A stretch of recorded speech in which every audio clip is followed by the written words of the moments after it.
My ex-wife divorced me after a personality change. I found out I have a brain tumor. How do I move forward? My name is Andrew, 32 years old. In 2022, the chapter closed on a significant part of my life.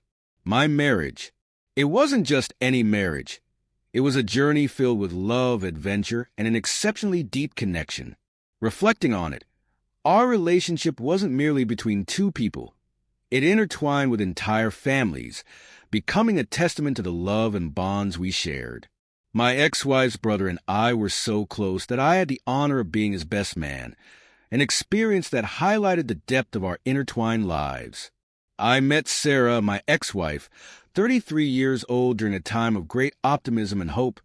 We were young and in love, ready to take on the world together. Our relationship blossomed quickly, fueled by late-night conversations and spontaneous adventures. We spent hours exploring the city together, getting lost in its winding streets and hidden treasures. We laughed, we argued, and we discovered new things about each other every day. It was a time of discovery and growth, a period of intense bonding that laid the foundation for what was to come. One of the defining moments of our early relationship was our trip to Belize. It was a spur-of-the-moment decision, fueled by a sense of wanderlust and a desire to experience new cultures together. We found ourselves immersed in the beauty of the Mayan ruins, the ancient stones whispering secrets of a bygone era. It was there, amidst the backdrop of history and romance, that I made the decision to propose to Sarah. Sarah said yes, of course, her eyes sparkling with joy and excitement. In that moment, surrounded by the ancient ruins and the promise of a future together, we felt invincible. We returned home with hearts full of love and dreams of the life we would build together. Looking back on those early days now, it's hard to believe how much has changed.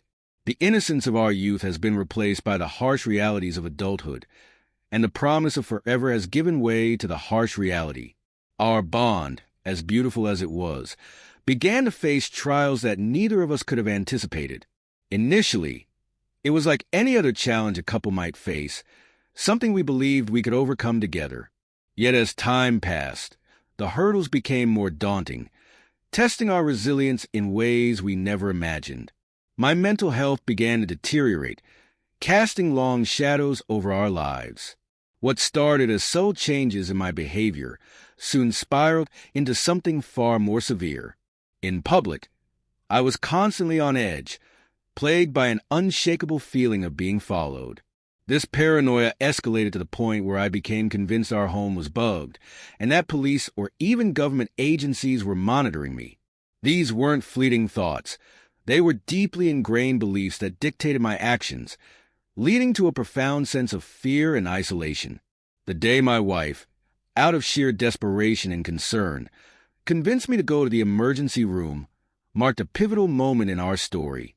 There, I received a diagnosis that seemed to offer some answers: a psychotic break, accompanied by bipolar and schizoaffective disorder. This diagnosis was a double-edged sword. On one hand, it provided a name to the chaos that had taken over our lives, but on the other, it brought a new set of challenges and questions about the future. Despite these difficulties, my wife stood by me, embodying patience and compassion. But as time went on, even with treatment, my behavior didn't stabilize. It was as if the essence of who I had always been was slipping away, replaced by someone we both didn't recognize. This transformation wasn't just internal. It manifested in actions that were out of character for me. I started lying and turned to substance abuse, a stark departure from my previous lifestyle of social drinking and the occasional recreational use of weed. It was a downward spiral, one that seemed to pull me further away from the person I once was and the life we had built together. I knew I was treading on thin ice when I started dabbling with drugs behind my wife's back. But somehow, the thrill of it all seemed to override any rational thought. Stupid, I know. And now, facing the consequences, I can't help but feel like the biggest jerk on the planet. The day she found out was like a nightmare unfolding in slow motion. I could see the anger bubbling beneath the surface as she stared at me, her eyes narrowing into icy slits. It was a look I never wanted to see directed at me, yet there it was, burning into my soul. She didn't even need to say anything. Her silence spoke volumes, echoing with disappointment, betrayal, and hurt. My stomach churned with guilt as I tried to come up with some feeble excuse, but the words caught in my throat like a noose tightening around my neck. Then came the explosion, the torrent of words, sharp as knives, lashing out at me with a force that left me reeling. She didn't hold back, letting me have it with both barrels. Every lie, every deception, laid bare for all to see. And I couldn't do anything but stand there, taking it all like a punching bag. I watched as tears welled up in her eyes, her voice cracking with emotion as she struggled to make sense of it all. It was like watching someone I loved being torn apart from the inside out, and knowing that I was the one responsible for causing that pain made it all the more unbearable. I wanted to reach out, to comfort her, to tell her that I was sorry, but the words caught in my throat like a lump of coal. What could I possibly say to make things right again? How could I undo the damage I had done? The silence that followed was defending, stretching out between us like an unbridgeable chasm. I could feel the weight of her gaze bearing down on me, heavy with disappointment and disbelief. And in that moment, I knew that things would never be the same again. Days turned into weeks, and still, the rift between us remained. Every attempt at reconciliation seemed to only drive us further apart, like ships passing in the night. I could see the pain etched into her every movement, hear it in the way her voice trembled whenever she spoke to me. I wanted to make things right, to prove to her that I could change, that I could be the man she deserved. But no matter how hard I tried, it never seemed to be enough. The trust that had once bound us together had been shattered beyond repair, leaving nothing but a hollow emptiness in its wake. And so, I found myself trapped in a never-ending cycle of guilt and remorse, haunted by the memory of her tears and the sound of her voice breaking as she uttered those words that cut me to the core. How could I have been so blind, so selfish, to jeopardize everything we had built together? I wish I could turn back the clock, to undo the mistakes of the past and start afresh. But life doesn't work that way, and all I can do now is live with the consequences of my actions. Eventually the strain became too much. The day my wife told me she wanted a divorce was a day I'll never forget. It was a moment filled with a profound sense of loss, not just for the partnership we had, but for the future we had in Vishuna together. In the aftermath, I tried to maintain some connection with her family, particularly her brother, who had tried to support us both. But over time, even that connection faded, leaving me more isolated than ever. Friends and family gradually distanced themselves, a response to the ongoing turmoil and additional revelations that came to light. In their eyes, and perhaps rightfully so, I had become a pariah. The year that followed was one of deep reflection and struggle. I grappled with the consequences of my actions and the reality of my situation. I checked myself into rehab, determined to reclaim my life and rebuild what I had destroyed. The first few days were the hardest. Detoxing was hell, both physically and mentally. Every fiber of my being screamed for a fix, but I refused to give in. The counselors and therapists at the facility became my lifeline, guiding me through the darkest moments with compassion and understanding. Group therapy sessions forced me to confront the demons I had been running from for so long. I shared my story with strangers who quickly became confidants, realizing that I wasn't alone in my struggles. Together, we leaned on each other for support, finding strength in our shared experiences. As the days turned into weeks, I began to see glimpses of the man I used to be, the man Sarah fell in love with, clear-headed and focused. I tackled each challenge head-on, determined to emerge from this ordeal a better version of myself. However, things didn't go as smoothly as I had anticipated. Jobs came and went, and I found myself barely scraping by, a stark contrast to the stability I once took for granted. It was a low point, both personally and professionally, one that forced me to confront the changes I needed to make in my life. Amid this turmoil, there were glimmers of hope. I managed to invest in property. Investing in property was a turning point for me. It felt like finally gaining solid ground after years of uncertainty. The process wasn't easy, and there were moments when I doubted if I could pull it off. But with determination and perseverance, I made it happen. Owning property provided a sense of stability and security that I had longed for. It was a tangible asset, something I could hold on to and build upon. Watching the value of the property grow over time was incredibly satisfying, knowing that I had made a smart investment for my future and for my family. But beyond the financial benefits, owning property gave me a sense of pride and accomplishment. It was a symbol of how far I had come from the depths of addiction, proof that I was capable of building a better life for myself and my loved ones. A new companion, a little pup named Archie, brought a sense of comfort and purpose to my days. Therapy became a beacon of light, offering insights and coping mechanisms that slowly helped me navigate the complexities of my situation. After everything gradually stabilized, I found myself facing unexpected health issues. Headaches became a daily occurrence, a constant throb in the background of my life. Riding the elevator triggered dizzy spells, leaving me disoriented and unsteady on my feet. Concentrating for too long brought on pounding headaches, as if my brain was protesting the effort. Even driving became a challenge, with persistent ringing in my ears adding to the discomfort. At first I brushed off these symptoms as mere inconveniences, attributing them to the stress I had endured and my erratic eating habits. I convinced myself that I was simply feeling weak, a side effect of everything I had been through. But as the days turned into weeks and the symptoms persisted, I began to worry. However, because I was too busy, I did not make an appointment to see a doctor. The revelation came like a thief in the night, unexpected and life-altering. It was during a routine business trip, one of many I'd taken in the recent months, as I tried to rebuild the semblance of a normal life, that the world as I knew it came crashing down. 1 minute, I was navigating through the bustling airport. The next, I was on the ground, consciousness slipping away like grains of sand through my fingers. Waking up in the hospital was a disorienting experience. The sterile white of the room, the beep of machines monitoring my vitals, and the concerned faces of medical staff hovering over me. It was a stark contrast to the life of constant movement I had been leading. The confusion was palpable, the fear a silent companion as I tried to piece together what had happened. The journey to diagnosis was fraught with uncertainty. Initial tests were inconclusive, leading to more questions than answers. My medical history, a tapestry of misdiagnoses and treatments for mental health issues, painted a complex picture that puzzled the medical team.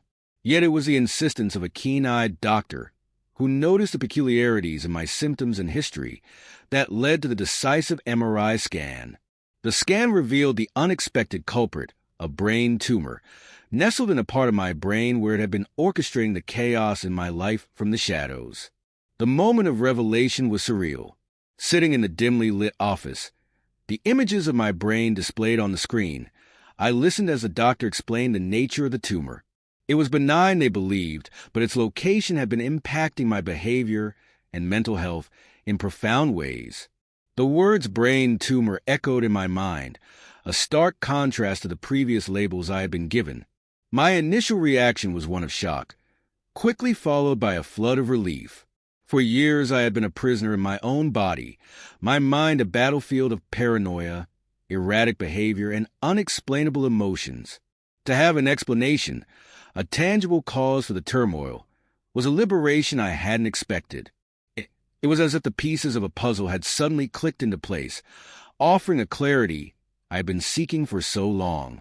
My mind wandered to my ex-wife, to the life we had shared, and to the dreams we had for the future. Could the unraveling of our marriage have been avoided if this diagnosis had come sooner? The thought was haunting, a bitter reminder of the fragility of life and the impact of what lies hidden within us. In the immediate aftermath of my diagnosis, a flood of emotions and thoughts besieged me. There was an undeniable urge to share this significant discovery with my ex-wife and her brother, not for the sake of rekindling lost connections, but to offer them an explanation, an insight into the chaos that had dismantled the life we once cherished together. Yet, as I dwelled on this impulse, the complexities of such an action became increasingly apparent. The pain, confusion, and upheaval that my behavior had inflicted were not wounds easily healed, and my reemergence, regardless of the intentions behind it, risked reopening scars that had perhaps begun to mend. The bond my ex-wife and I shared was once unbreakable, forged in the fires of shared dreams, laughter, and love. Her brother, too, was not just a sibling by marriage, but a friend, a confidant. The dissolution of our marriage wasn't merely a legal separation. It was the crumbling of a shared existence that had intertwined deeply with our family's friendships and sense of self. The decision to divorce, while devastating, was a necessary measure she felt compelled to take for her well-being, and painfully, I couldn't dispute her reasons. Our paths had diverged, irrevocably altered by the storm that had swept through our lives. In the wake of the divorce, the silence between us grew, a chasm widened by lost trust and hurtful actions. The initial attempts to maintain a connection, to reach out through messages and emails, soon gave way to the realization that such efforts were met with silence, not out of malice but a need for closure and healing. Mutual friends, too, found themselves caught in the aftermath, eventually stepping back as the complexity of our situation made it difficult to navigate the waters of allegiance and support. Yet, the shadow of my past, the what-ifs and the realizations brought about by my diagnosis, lingered. Update. After everything that happened, I decided not to reach out to my ex-wife and her brother. Many suggested I should try to reconnect, offering various methods to ensure the message would reach her.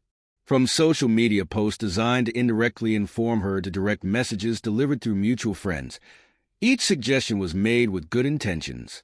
Yet, despite the appeal of these ideas and my initial inclination to follow through, I've opted for a different path. Social media. For one, doesn't hold the same presence in my life as it does for others. My online footprint is minimal, with an Instagram account for my dog, Archie, and a practically anonymous Facebook profile. The idea of using these platforms to reach out indirectly felt both impractical and somewhat impersonal given the gravity of the situation. But beyond the logistical hurdles lies a deeper consideration. What impact would my reaching out have on my ex-wife? Would it truly be for her benefit, or would it be a selfish act on my part driven by my own desires and regrets? The more I pondered this, the clearer it became that initiating contact might not be in her best interest. She's a strong, resilient person, and I have no doubt that she's built a fulfilling life for herself since we parted ways. To re-enter her life now, especially with such significant news, could potentially cause unnecessary pain and confusion. This realization forced me to confront my own motivations. A part of me had harbored hopes for reconciliation, for a fairy tale ending where everything was forgiven and we could start anew. However, such fantasies overlooked the real and profound reasons for our separation. The issues that led to our divorce weren't just fleeting challenges. They were significant life-altering problems that required more than just a hopeful reunion to resolve.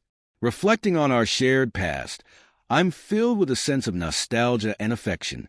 Our relationship was rich with shared experiences and memories, from competitive board games to shared adventures, each moment a testament to the depth of our connection. I cherish those times, from the silly questions we asked each other to the roles we played in each other's lives, including the Dungeons and Dragons campaigns that brought us so much joy. Her presence in my life, her thoughts and her companionship are deeply missed. Yet despite this longing, I understand that moving forward is essential. My recent diagnosis and the revelations that came with it have provided a new perspective on my past actions and the future. It's clear that my journey from here must be one of personal growth and accountability. The upcoming surgery represents not just a step towards physical recovery, but also a metaphorical step towards healing and understanding. Alongside my journey to recovery, I've had to come to terms with the fact that my ex-wife has moved on and found a new partner. It wasn't easy to swallow at first, seeing her with someone else, building a life that didn't include me. But I've learned to accept it, to let go of the past and focus on my own healing. I'll admit, There were moments when jealousy and resentment threatened to consume me. I wondered why I wasn't enough, why our marriage had fallen apart. But dwelling on those thoughts only dragged me back into the darkness I fought so hard to escape. Instead, I chose to focus on the present, on rebuilding myself from the ground up. I poured my energy into my recovery, into finding stability and purpose in my life once again. And slowly but surely, I started to see progress. With each passing day of sobriety, I regained a sense of clarity and strength I thought I had lost forever. I rediscovered hobbies and passions I had long neglected, finding joy in the simple pleasures of life once more. And as I began to heal, I realized that my ex-wife's happiness no longer held power over me. I won't lie and say it was easy. There were moments of doubt and despair, times when I questioned whether I would ever truly be okay. But through it all, I held on to the belief that I was strong enough to overcome anything life threw my way. And you know what? I may not have all the answers, and I may still stumble from time to time, but I'm learning to embrace the journey, to find beauty in the brokenness. So, to my ex-wife, if you ever happen to read this, I want you to know that I'm okay. I've found peace within myself, and I hold no ill will towards you or your new partner. I hope you're happy, truly happy, because that's all I ever wanted for you. I never said it before, because I didn't want to burden you with my struggles, but I want you to know that I love you. I always have, and I always will. And even though our paths have diverged, I'll always cherish the memories we shared. As for me, I'm looking forward to the future with a newfound sense of hope and optimism. Whether or not I ever fully conquer this disease, I refuse to let it define me. This realization forced me to confront my own motivations. A part of me had harbored hopes for reconciliation, for a fairy tale ending where everything was forgiven and we could start anew. However, such fantasies overlooked the real and profound reasons for our separation. The issues that led to our divorce weren't just fleeting challenges. They were significant, life-altering problems that required more than just a hopeful reunion to resolve. Reflecting on our shared past, I'm filled with a sense of nostalgia and affection. Our relationship was rich with shared experiences and memories, from competitive board games to shared adventures, each moment a testament to the depth of our connection. I cherish those times, from the silly questions we asked each other to the roles we played in each other's lives, including the Dungeons and Dragons campaigns that brought us so much joy. Her presence in my life, her thoughts, and her companionship are deeply missed. Yet despite this longing, I understand that moving forward is essential. My recent diagnosis and the revelations that came with it have provided a new perspective on my past actions and the future. It's clear that my journey from here must be one of personal growth and accountability. The upcoming surgery represents not just a step towards physical recovery, but also a metaphorical step towards healing and understanding. Alongside my journey to recovery, I've had to come to terms with the fact that my ex-wife has moved on and found a new partner. It wasn't easy to swallow at first, seeing her with someone else, building a life that didn't include me. But I've learned to accept it, to let go of the past, and focus on my own healing. I'll admit, there were moments when jealousy and resentment threatened to consume me. I wondered why I wasn't enough, why our marriage had fallen apart. But dwelling on those thoughts only dragged me back into the darkness I fought so hard to escape. Instead, I chose to focus on the present, on rebuilding myself from the ground up. I poured my energy into my recovery, into finding stability and purpose in my life once again. And slowly but surely, I started to see progress. With each passing day of sobriety, I regained a sense of clarity and strength I thought I had lost forever. I rediscovered hobbies and passions I had long neglected, finding joy in the simple pleasures of life once more. And as I began to heal, I realized that my ex-wife's happiness no longer held power over me. I won't lie and say it was easy. There were moments of doubt and despair, times when I questioned whether I would ever truly be okay. But through it all, I held on to the belief that I was strong enough to overcome anything life threw my way. And you know what? I am. I may not have all the answers, and I may still stumble from time to time, but I'm learning to embrace the journey, to find beauty in the brokenness. So, to my ex-wife, if you ever happen to read this, I want you to know that I'm okay. I've found peace within myself, and I hold no ill towards you or your new partner. I hope you're happy, truly happy, because that's all I ever wanted for you. I never said it before because I didn't want to burden you with my struggles, but I want you to know that I love you. I always have, and I always will. And even though our paths have diverged, I'll always cherish the memories we shared. As for me, I'm looking forward to the future with a newfound sense of hope and optimism. Whether or not I ever fully conquer this disease, I refuse to let it define me. I choose to live each day to the fullest, to find happiness in the small moments and to love fiercely, just as I always have.